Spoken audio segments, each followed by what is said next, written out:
¿Qué tal amigos? ¿Cómo están ustedes? Espero que estén excelentes el día de hoy. Señores, les traigo una entrevista traducida en español de Tucker Carlson de cómo los medios de comunicación están muertos. Señores, están muertos al 100%. Que todos los días la audiencia que ven estos canales televisivos, literal, señores, es por debajo de las 100.000 personas. En niveles, en horas de máxima audiencia. Miren esto. Tucker Carlson arremete contra las grandes empresas de noticias y coloca vallas publicitarias en las oficinas centrales del New York Times, la CNN, la MSNBC y el Washington Post con el mensaje: los medios corporativos están muertos, mientras lanza su propio servicio de transmisión. Están tan enojados como el infierno y no van a soportarlo más. Y en cierto nivel saben que están condenados. Y por eso están histéricos. La era del dominio de estas pocas grandes corporaciones de medio llegó a su fin. La era del control total sobre la información por parte de, ya sabes, 9 personas.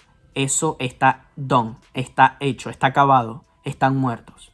Y para asegurarse de que el mensaje sea claro, organizó camiones con vallas publicitarias móviles, Tucker Carlson, con su imagen en los costados, adornada con el lema: los medios corporativos están dead, estacionados afuera de las oficinas centrales de estos medios establecidos. Sí, señores, resulta que Tucker Carlson ha contratado varios camiones publicitarios frente a las oficinas corporativas.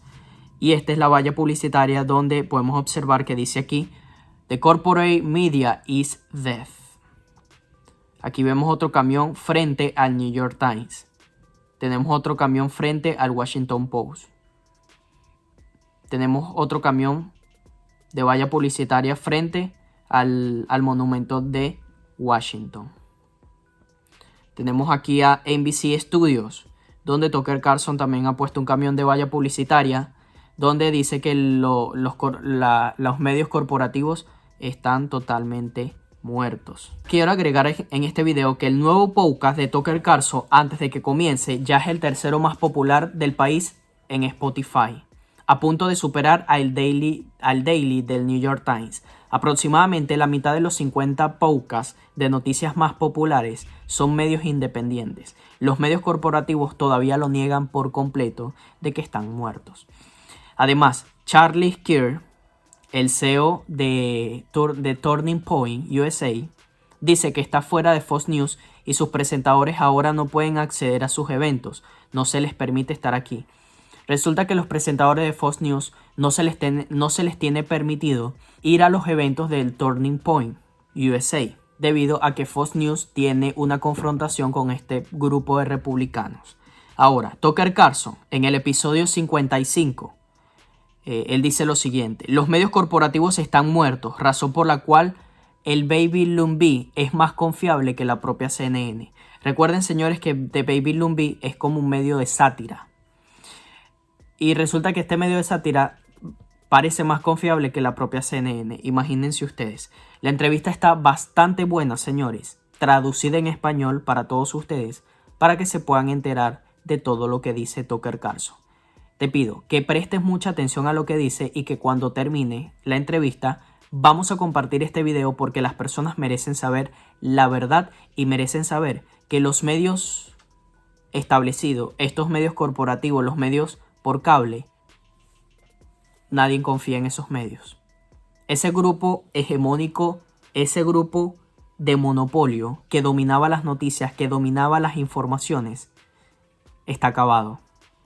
Y ellos saben que están acabados y les irrita. Miren este video. When was the last time you were reading the news in this country and thought to yourself, this can't be real, this has to be a parody? If it's been more than 3 days, you haven't been reading the news. It's reached a level where it's almost impossible to tell the difference between what's reported as fact by the news media and what someone with a dark sense of humor has made up.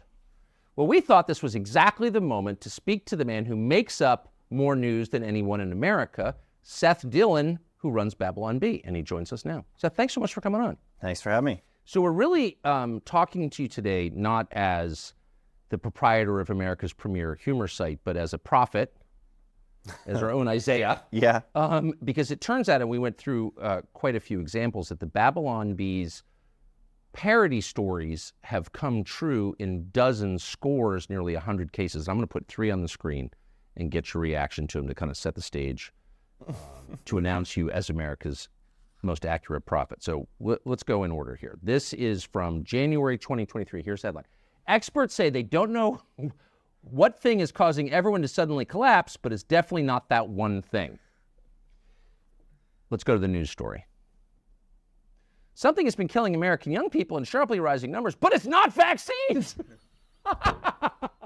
They don't know what it is, but they know it's not vaccines. They know it's not vaccines. They can rule that out safely. So when you see the news story that confirms what you thought was a pretty out there joke, what's your reaction? I mean, we're getting accustomed to it at this point, Yes. but you know, it's I think it's probably the most common misconception people have is that when the world goes really wild and insane and there's crazy stuff happening, that it's easy to satirize that, it's easy to make fun of it, and it's actually the opposite. We find that it's the way that I put it is, imagine if your job is to write jokes that are funnier than what Democrats are doing in real life. No, that's right. Imagine if your job is to write jokes that are funnier than a Kamala Harris speech. No, it's totally right. I mean, it's challenging. So you it's really actually very want to live challenging. in like Amish country where everything is like orderly and neat and sensible. That's something fun to pivot against. Yeah, exactly. So I don't know. We see this stuff happen. We're amused by it on the one hand, and on the other hand, we're like, it's crazy that satire can't stay satire for more like a few hours. I mean, I don't know what the shelf life of your pieces is. Here, let's throw up another one. This is from September 2020. State with no electricity orders everyone to drive cars that run on electricity. And there you have Gavin Newsom, who's the governor of what state? California. California. Here's the news story. California is told not to charge electric cars days after gas car sales ban. How'd you see that coming? It's comical. I mean, well, in some sense, we're just reporting the news when we're doing this stuff. You know, like you see it happening. You see the madness happening all around you. You call it out, and next thing you know, it's actually in the headlines. But I guess the joke is you see the implications of the news? Yeah, the joke is that you see you can kind of see around the corner. I think it's easy you can kind of guess at what people are going to go to next. What's the next logical step here, given where we've come? What is Kamala Harris's line about how where we've been and where we're going or something? The line she keeps repeating all the time. And wherever you are, you are. And wherever you are, you are. I don't know. I mean, you can kind of see around the corner with this, especially when you're trying to think to yourself, well, you know, what is the next insane thing that they could come up with that they haven't already come up with? Yes. You just throw that out there and see what sticks. I mean, eventually it's going to come true. How long are your story meetings? Well, it's a constant meeting. It's an ongoing meeting. It's just, you know, pitching ideas all day long. So we just pitch them back and forth. Based off that, we read the headlines, we read the real headlines, and then we exaggerate them a little bit. You know, we do this little caricature of the headlines, and then that's when they come true. Are you getting to the point where no idea is too outlandish for a joke? Well, I mean, I guess part of the problem is some of these ideas are too outlandish for a joke, but they do actually happen in real life, so people don't realize they're a joke. Right. You know? So you have these things, we'll publish a joke that's clearly a satirical joke, but everybody thinks it's true, and they share it as if it's true because they're so used to seeing almost satirical headlines in the real news. Yes. So reality is at fault for that. It's not that, you know, our jokes are too believable. It's that reality is too close to satire. Oh, we get fact-checked all the time. We've been fact-checked dozens of times. Snopes has fact-checked us at least 20 times, 20 plus times. Do they know that you're a parody site? They do. When they used to attribute nefarious motives to us. They used to say that we were like misleading people on purpose with these jokes because they were believable and people were sharing them as if they were true. Again, not our fault. I think that's the fault of reality being too close to satire. Yes. But they would fact check them regularly, ridiculous jokes like, you know, AOC goes on The Price is Right, guesses everything is free, or That's you know, a good joke, actually. Ninth Circuit Court overturns death of Ruth Bader Ginsburg. You know, these are they're silly jokes, they're funny jokes, but sometimes people believe that it's true because you could actually see somebody doing this. Who came up with those two? I don't know. We don't actually put the name of the author on the article, so I'd have to go back and they're look. clever and see. enough. Yeah. We have a very, very sharp writing team. They're very good at this. Super good at this. I think one of my favorites that got fact checked was our joke about Trump saying that he had done more for Christianity than Jesus himself. And that was your headline. That was the headline. Trump, I have done more for Christianity than Jesus. But he kind of said that at some point, didn't he? He did. Well, yeah. So we made that joke in 2019. It got fact-checked shortly thereafter because it went crazy viral. And then in 2021, I think it was 2021 or 2022, he said he'd done more for Christianity and religion in general than any other person in history. So it's hard to tell sometimes. Are people reading our website and getting ideas for what to say and what to do? I don't know. But that one was kind of So fun. how do you respond when someone fact-checks a joke, AOC on Price is Right, Trump's better for Christianity than Jesus? How do you respond to that? Well, when they fact check it, I think it's hysterical when they fact check it. What I don't like is when the fact check says they've managed to pull off this ruse before, they're tricking people. The reason your grandma shared that joke on Facebook is because the Babylon Bee tricked her into believing it was true. It's that kind of stuff is ridiculous. We actually threatened to sue Snopes because they were literally maligning us and suggesting that we were misinforming people on purpose. And then Facebook was saying that they were going to demonetize and deplatform us because we were being fact-checked by Snopes. So they're saying you can't spread fake news on our platform. I'm like, it's satire. So what, I assume Snopes is run by the CIA, I don't have evidence of that, but I like Wikipedia. It seems obvious, but what do you know about Snopes? There was a couple that started it, and they were running it for a long time. I think the guy's name, I might mess it up. It was David Mickelson or something like that, or Michelson. I may be getting that wrong. But anyway, it changed hands recently. Somebody else took it over. Oh, someone else. They actually reached out to us and said, I know we've had a rough past, but we want to put that behind us and move forward. And in your experience, do the fact checkers, which are, again, clearly at the very least influenced by the intel agencies, yeah, do they play any constructive role in our public conversation? No. No. Well, first of all, they're spending their time fact-checking satire. The joke about Ruth Bader Ginsburg, or her death being overturned by the Ninth Circuit Court. Can you overturn someone's death, by the way? It happened once. Yeah, it happened once. I don't think it happened with Ruth Bader Ginsburg. But USA Today fact-checked that one, and they cited 15 sources in their fact-check. Like, they were taking it so seriously. They checked the Ninth Circuit Court website. They placed phone calls. It's like, just look at the website that published it. So it's the Babylon Bee. It's insane. Right? Yeah. Okay. So I always think that behind every ludicrous event like that is a person who spent his day doing that thing. So imagine if you went home at night and your wife says, you're like, "What, Seth, what'd you do today?" Yeah, what'd you accomplish today? And you're like, well, I fact-checked a joke with 15 sources. Like, the respect level from your wife has to plummet, right? The fact that it got fact-checked is funnier than the joke itself. Yes. Like the one, so I had spoken with you about this one before, CNN purchasing an industrial-sized washing machine to spin the news in before publishing it. That's a ridiculous joke. It's silly. It's a CNN bias joke. And that got fact-checked and rated false. Just they're spending their time on stories that aren't even... CNN didn't actually purchase an industrial-sized Never happened. They never did. They never slapped their logo on a washing machine and spun the news in it before. It never happened. It was a joke. But the joke is that they fact-check it. They took it seriously. But no, fact-checking... So the way that I look at it is, fact-checking is it's an arm... It's one of the methods that's employed by the lovers of censorship to guard the narrative, not the truth. Yes. And so what they're doing with fact-checking is they're very selective. First of all, they're super selective about what they fact-check. And then the fact-checks themselves often get the facts wrong on purpose. And so they're not guarding the truth and saying, okay, there's this problem of misinformation and we're going to prevent its spread. And we're going to do that by having objective people look at what the facts are. It's all narrative-driven. It's all about protecting the popular narrative. And by narrative, you mean lie. The lie, yeah. Whatever the popular lie is that they want you to believe, yes. The claims are on that. You have the press secretary for the current administration saying that Biden has done more to secure the border than any other person. That's a straight-faced claim from the press secretary. Fact checkers haven't touched it. It has not been rated false. Really? Now, why doesn't someone fact Governor check Abbott their in IQ? Texas, Governor Abbott in Texas, Yes. was talking about how this administration currently has basically an open border policy. And that got fact-checked and rated false.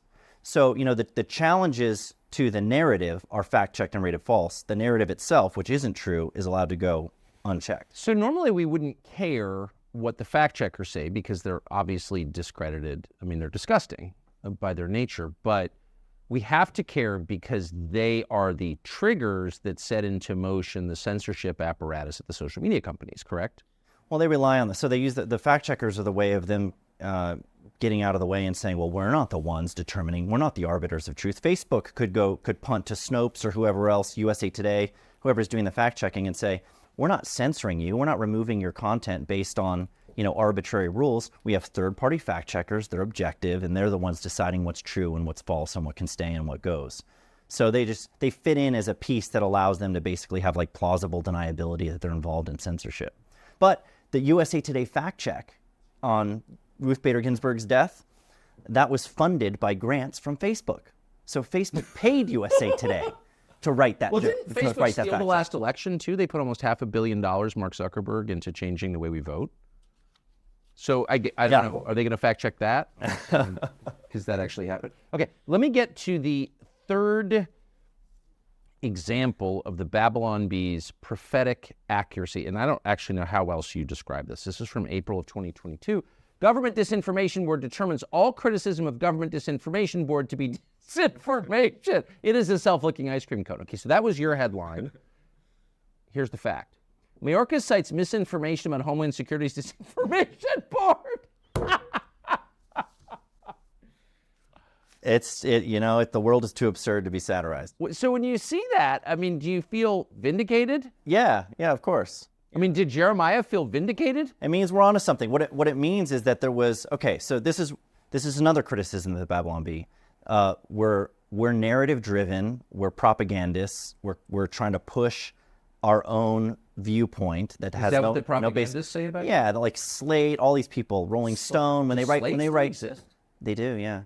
And when they write pieces about us, they talk about how we're trying, or the reason our jokes aren't funny is because they're not riding on the back of the truth. They're not carrying a message of truth. They're pushing a narrative. They're based on a narrative. So the joke isn't funny because it's rooted in a lie. So Slate doesn't think it's funny. But I think the fact that we get fact-checked so much and these jokes are coming true vindicates that there is truth to them, obviously. They're rooted in the truth because they're coming true. You have to fact-check them and rate them false. So I wonder if we take this seriously enough. I mean, if someone is trying to stop you from talking, that person doesn't consider you human, of course, because you can't. If you consider someone human, that person has every bit the right to speak that you do. If you consider the person subhuman, a slave, then you can make him shut up. So it's the way they see you is not how you see them at all. You see them as human beings, correct? The censors, the fact checkers, yes. Slate. You don't want to shut them up or put them in prison, do you? No, and I actually like the way that Twitter, now X, is handling false claims or misleading claims, because what they're doing is, instead of trying to shut anybody up, the community notes thing where they'll tag a note on it, but it's the best feature of the platform, by the way. It's so entertaining when people get noted, and it's, they make a ridiculous claim. Biden's been noted a bunch of times. Even Elon's been noted a couple of times. So you share something that's either from a dubious source, or you make a claim that's, obviously false, and a community note gets attached to it that offers context, readers added context, right? That's at least more speech in the answer to speech that's disliked. It's a rebuttal that's prominently set up next to whatever the claim was. Yes. I like that a lot more than, okay, Snopes rated you false, therefore we're taking your page down, you can't talk anymore. The answer to speech that you don't like should be more speech, right? A refutation or an argument, not removal of your voice. Well, of course not. So, but your voice was removed from Twitter back when it was Twitter. You were in Twitter prison. I can't remember. Why were you there? Prison changes the name. Like, how was your time in Twitter prison? We were in Twitter jail, as you could put it, for 8 months. Wow. Did you join a gang?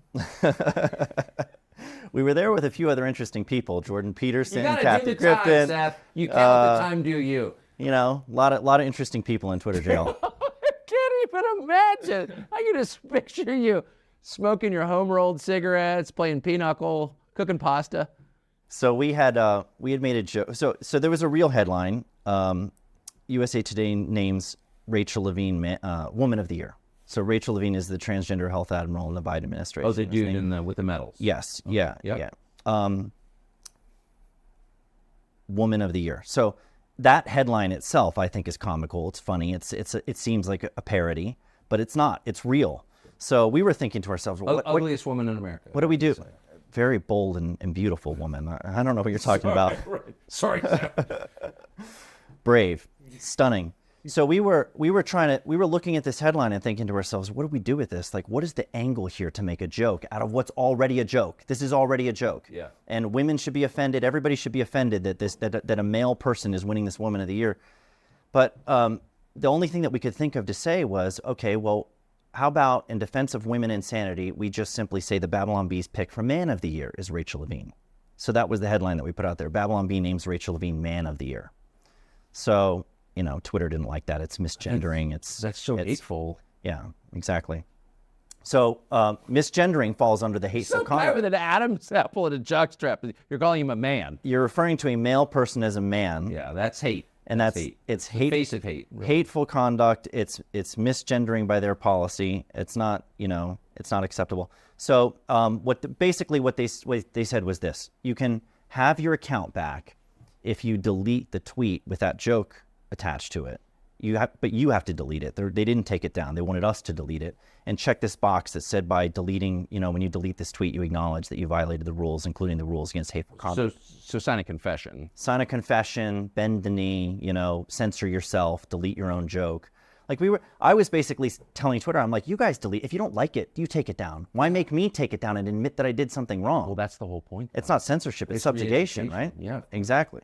So we said no. So we're like, no, we're not going to delete it. And we got into this standoff with Twitter. Can I ask you just a question? So, which is a little bit off topic, but maybe central. You are a Christian, son of a pastor. Yeah. When you're told by the authorities, not simply that you're being punished, but that you have to agree that your punishment is just. Right. Is there like a theological component for you when you say no?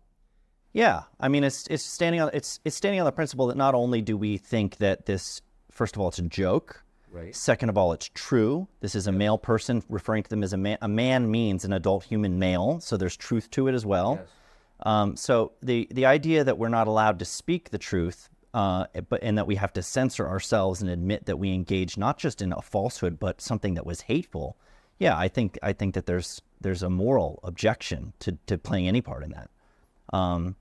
Amen. So so that was really the ground that we were standing on. It wasn't just like, oh, let's get some publicity by refusing to do it. This was a costly decision, by the way. There was nobody in the world at that time knew that Elon was positioning himself to take over Twitter. So, and we didn't know that if he did, that he would end up restoring us. So it wasn't like we had any kind of fallback for that. It was just our Twitter audience was going to be inaccessible to us if we didn't delete the joke. And we deliberated about it for like 5 minutes, and we're like, no, we're not doing it. So we sat in Twitter jail until Elon took the reins and was like, bring back the Babylon Bee. So how did that play out? And by the way, you're one of the main owners of the business. Yeah. Your whole business is getting your content in front of viewers, selling ads against it. I mean, this is like as you said, a very costly. It was a very stupid business decision. I think it was a morally right decision. But, you know, the right thing and the easy thing are rarely ever the same. It was a costly decision because that's where we generate a lot of our traffic is through Twitter. Well, yeah. And that's where, so when people say, well, how costly was it to be off of Twitter? Well, I mean, we weren't getting engagement from people like Trump or yourself or Rogan or Musk on Facebook or Instagram. It was happening on Twitter. That's where we got engagement from people with big followings. That's right. That's how they knew about the bee, and that's how they engaged with the bee. So once we were sidelined from Twitter, we were basically out of the conversation.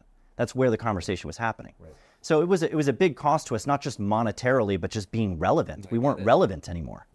So, I mean, the way it went down was really crazy because you had, you know, obviously Elon was wanting to make a move to buy Twitter. You know, when he first found out that we were suspended, he reached out to us and he's like, "Is this true? Are you guys really suspended?" That's what I'm hearing. At first, he actually reached out to our Babylon Bee account and we couldn't respond to him because we were locked out of it. So we're like, we can receive the message, but we can't reply to it. So we're like, Elon Musk is trying to message us and we can't get back to him. Yeah, so we couldn't even respond. So eventually he found our editor-in-chief's account and was able to message him and get in touch with him. So we're like, yeah, so we really made an effort to find you guys. Oh yeah, he was trying to get in touch with us to figure out what was going on. Because at the time, unknown to us and anybody else, he was already buying Twitter stock and he was kind of positioning himself, looking at Twitter as like a potential acquisition. So, and the reason he wanted to do that is because he was concerned that there was a lot of censorship and people weren't allowed to speak freely on the platform anymore, and that something needed to be done about that. So then he finds out that the bee is suspended, and he's like, "Are you serious? This is ridiculous. You should be able to tell jokes." So yeah, so we had a conversation with him about, you know, how insane it was that we were kicked off, and he's like, why don't you just delete the tweet to get back on? And we're like, I don't think we should. I don't think we should have to. And he's like, well, no, I don't think you should have to either. So fast forward a little bit. I mean, we were on a roller coaster there for a while because he was, you know, he made an offer and then he tried to get out. He tried to back out and say, oh, you know, you guys misrepresented your numbers. There's all these bots. I don't want to buy bots. I want to buy real users. And so he was trying to get out of the deal. Maybe he bit off more than he could chew and was like having cold feet about it. It was quite a mouthful. Yeah. Yeah. And then Twitter sues him to try to keep him in the deal. And so we had no idea if anything was going to happen or if he was actually going to take over, if this was just a big publicity play or whatever. So I woke up to a message one morning. It was October or November last year. I don't know exactly when it was that he took over. But he finally closed the deal. And, it was October. And yeah, it was in October. He finally closes the deal. And I wake up at like, I don't know, 8 or 9 in the morning. I was sleeping in that day. It was a weekend, I think it was. And I had a message from Elon that he sent overnight. He said, would you like me to restore the Bees account? There will be no censorship of humor. So he took over and was immediately wanting to rectify the problem. And how long after he took over was that? That was day one. Day one. So one of his first texts was to you saying, you're restored. Yeah. Well, would you like me to restore your account? There will be no censorship from here. Come to find out, we actually didn't get restored for another month because he started, you know, he went into the meetings with the trust and safety team and they're like, you can't just restore people. You can't just break the rules. There's rules. We enforce the rules. If you break the rules for one person, you have to break them for everybody. If you insult someone in power, we censor you. That's our rule. Yeah. So they were like, dude, you can't just restore the Babylon Bee. And he's like, well, why not? Why can't, isn't it like a presidential pardon? Why can't I pardon somebody, you know, and set them free? And they're like, that's not how this works. I mean, I guess you can if you want to. So they actually argued with him a lot back and forth. Can I ask you just another sideline question? But like, you can't insult Richard Levine, product of private school, doctor, guy posing as an admiral or whatever. He's in power. He works for the current administration. But if you were to find like some 45-year-old white guy drywall hanger in Iowa, is there anything that you would not be allowed to say about him? No, nothing. Nothing. Yeah. No. So this including let's kill him and everyone like him. Right. No. So this is such an important point you're bringing up. The idea, this concept of who you can and can't make fun of. So Richard Levine, Rachel Levine, whatever you want to call him, man of the year, high-ranking white male government official. Yeah. High-ranking white male government official. And this is a person that you can't joke about because they're marginalized and oppressed, supposedly. Do words even have meaning? What does the word marginalized mean? Dylan Mulvaney. Is Dylan Mulvaney on the red carpet at these events and sponsored by every major brand marginalized and oppressed? What does that word even mean, to be marginalized, right? So we're looking at this and we're like, so wait a minute, they're telling us they have a rule. Facebook now has a rule. The other platforms are adopting this rule. And they're trying to make comedians live by the rule you're not allowed to punch down. That's what they say. You can't punch down. And punching down Dylan means... Mulvaney towers above the rest of us in his power, right? Right. But the rule against punching down... You or Dylan Mulvaney? I can't get anybody censored for making fun of me. So I think if you have the will and the power to silence people who so much as make a joke at your expense, then you have more power than anybody. You're punching up. Exactly. Ibram X. Kendi has way more power than anyone in the county I live in. Right. Yeah, so this idea, the punching down, like the number one rule of comedy should be funny. It's to be funny, right? When a humorist or satirist, a comedian is sitting down to write a joke, they should be thinking to themselves, is this joke funny? Not, am I going to be making fun of someone who supposedly has less power and privilege than me, but can actually get me punished if they're offended by my joke? Right. And it's but I think it's a matter of reclaiming the language. Like Dylan Mulvaney, Rachel Levine. I mean, these are our rulers, actually. Right.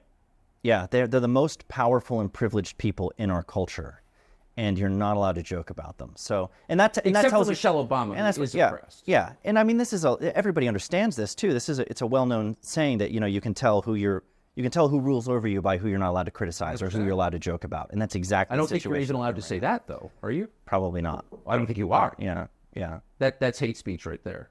Yeah, but we're not. But we're not punching down. Truer. We're not punching down. I think we're punching back. But this is the thing. So comedy. When they make this rule, there's a number of elements to this too. Imagine thinking to yourself when you're making a joke too, like, you know what? I shouldn't joke about those people. They're beneath me. Imagine if that's the mentality that you're in, right?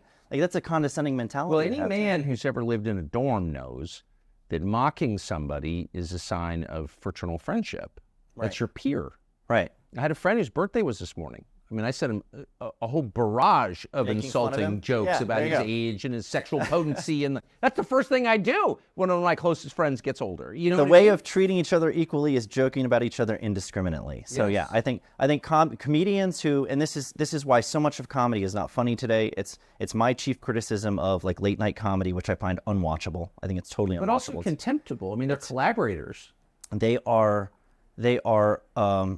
They're just like the fact checkers. They're guardians of the narrative. You know, they are. How can Jimmy Kimmel live with him? Like Jimmy Kimmel is a talented guy, and I don't think he's like an evil person or something. But he's made this deal where he just serves power and attacks anybody who challenges power. Like how can, honestly, how can he look in the mirror and say I'm doing something honorable? Like how can he live with himself? How can his wife sleep with him? Well, it'd be I mean that. It'd be one thing. It'd be one thing if his job wasn't to be a comedian and to do that, but his job is to be he's supposed to be funny, and comedians are supposed to hold people in positions of power accountable. Suck up to the people in charge. Exactly. He's their Praetorian guard. Yeah. And it's like the self-hatred he must feel because he wasn't always that's my point. Yeah. I mean, Colbert has always been a hard partisan, talented guy, but obviously he's not a comedian.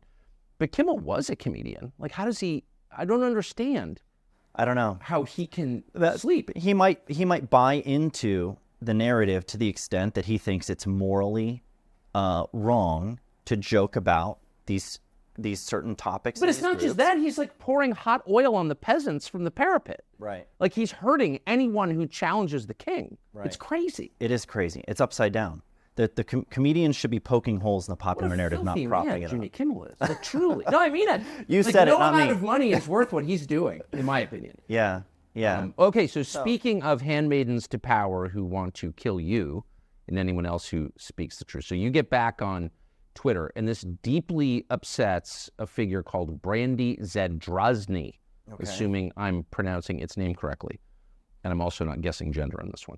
But I will say, as you watch this clip, this is Brandy Zadrozny complaining about you speaking out loud. Keep in mind, it's not just about Brandy Zadrozny, whatever that is. This is the person who runs our society. This person and people like it are actually in charge, and I just can't wait till their rule ends because there's never been a worse ruling class than Brandy Zadrozny and friends. Who did he bring back yesterday? He brought back Jordan Peterson, the Babylon Bee, and Kathy Griffin. So the Babylon Bee and Jordan Peterson, they were taken off the platform. They were suspended for misgendering trans people. So apparently that policy against hate speech and harassment of trans people, that's done with. That's important. This comes at a time when trans people are being harassed and, violence is aimed at them at sort of unseen levels before. So this sort of matters. Everything about that. Obviously the low IQ, the up talk at the end of every sentence, the ersatz glasses, the theatrical fake glasses, the made up stats, the fake concern for some group that she knows nothing about at all, and then under all of it, the desire to press harder with her boot against the neck of ordinary people and to shut them up on behalf of her bosses, the people who run the world. Like that's the perfect, I hope that someone puts that in a time capsule for when the revolution finally ends and we're rid of people like that. They ran the world. How do we let them? I know, it's insane. But it's how they control speech and thought. If your worldview is incoherent and impossible to defend rationally, then you have to insulate it from criticism. And what's the most effective kind of criticism there is? I think it's mockery, which exposes foolishness for what it is. So it makes perfect sense to me. I was mistaken about this. It's something I admit I was wrong about, is when early on when we first started getting fact checked and we first started having these issues with censorship with the Babylon Bee, it was my belief that these were humorless scolds who just didn't think our jokes were funny. And they thought they were offensive and they were being hypersensitive. And that's not the case. No, it's not.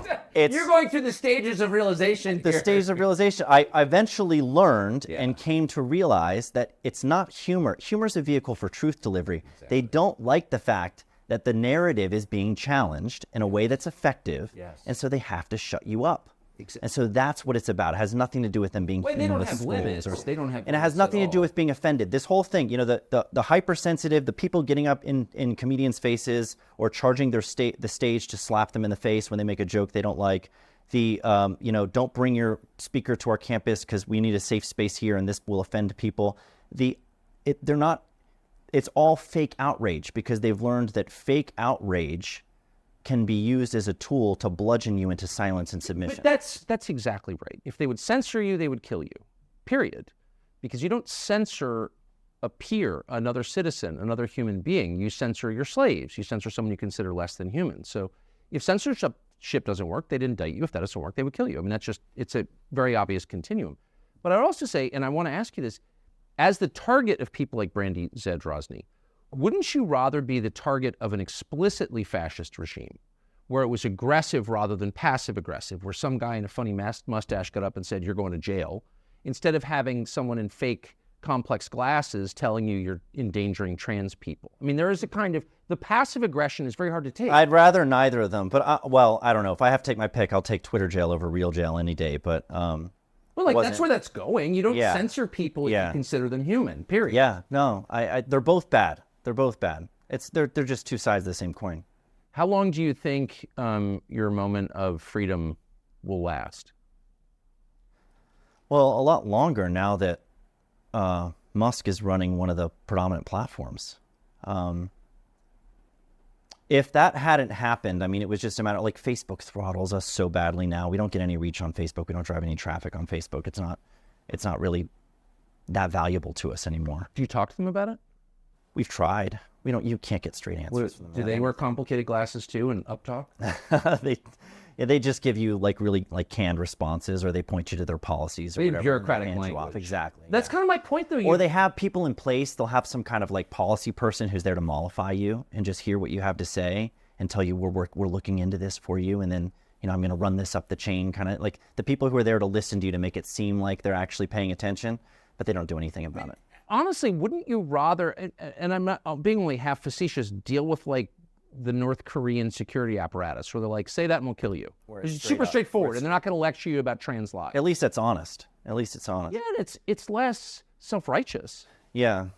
But I don't know. I mean, I think I'm hopeful for a couple of reasons. I think Musk really is committed to free speech. I think he means that. I don't think, Twitter was not a money play for him. I don't think that he's, No, it was not a money play for Twitter. Twitter is an absolute money pit, and he realized very early on it became real. So one of the conversations that they were having internally about whether to restore us was, well, what are going to be the advertisers' reactions to us putting people back on the platform? And so this is where the censorship gets all the more complicated, is the brands themselves don't want that speech. They will pull out their funding, they will pull out their ad buys and cripple Twitter financially if Twitter doesn't do their bidding. And so it's coming from the government, it's coming from the advertisers, it's coming from everywhere. All the positions of power are controlling our speech and saying that we can't joke about these people and things, but we're punching down. So yeah, I mean, he's walking that tightrope of, I want free speech, but I need revenue in order to keep this business going. So, he was doing this drastic cost-cutting measures, all of that stuff. But trying to, I don't know how you actually run a free speech platform and have it generate enough revenue for you to survive. I don't know how he's going to figure out. Maybe he will. If anyone can do it, Musk can do it. He reuses rockets and lands them on platforms in the middle of the ocean after they've already launched and crazy stuff like that. So I think he can figure this out, but I don't know how he's going to do it. So you expect to be up and available to the public through the election? Yeah. I do. I mean, will we, do we have as much reach as we used to have? No, but I mean, we still have a platform. I've never been an advocate of let's go create new platforms and do our own thing, because then you're just creating a new echo chamber where people who agree with you are on that platform, and there's not interesting conversations happening there. So I am wanting to stay in the conversation where the conversation actually matters, these prominent platforms that you could call the public square of the modern age. And I think that we have a hopeful outlook when it comes to legal recourse there too. I mean, you have these laws that were passed at the state level, but in Florida and Texas, that make it illegal for these platforms to engage in viewpoint discrimination. And the Supreme Court is now going to hear these cases because, you know, one of them was rejected by the 11th Circuit, one of them was upheld. The Texas one was upheld by the 5th Circuit. So the Supreme Court's going to make a decision on whether or not these companies can engage in politically motivated viewpoint discrimination. And if they can't, then we're legally allowed to be there. Last question, as someone who operates in this world every day, which platform do you think is more censored? The Facebook, American owned by Mark Zuckerberg, or TikTok, owned by the Chinese Communist government? I'm not sure that that's distinguishable at this point. Yeah. I mean, what do you think? That Facebook is not a free speech platform at all. They may give more lip service to free speech. In fact, Twitter did too, back when we were censored, that they're a platform for free expression without barriers. They're liars. They're liars. They lie straight to your face. And that's fraud. They shouldn't be allowed to do that either. Seth Dillon, thank you for everything you've done. Thank you. Hey, congratulations on your prophecy. Thanks.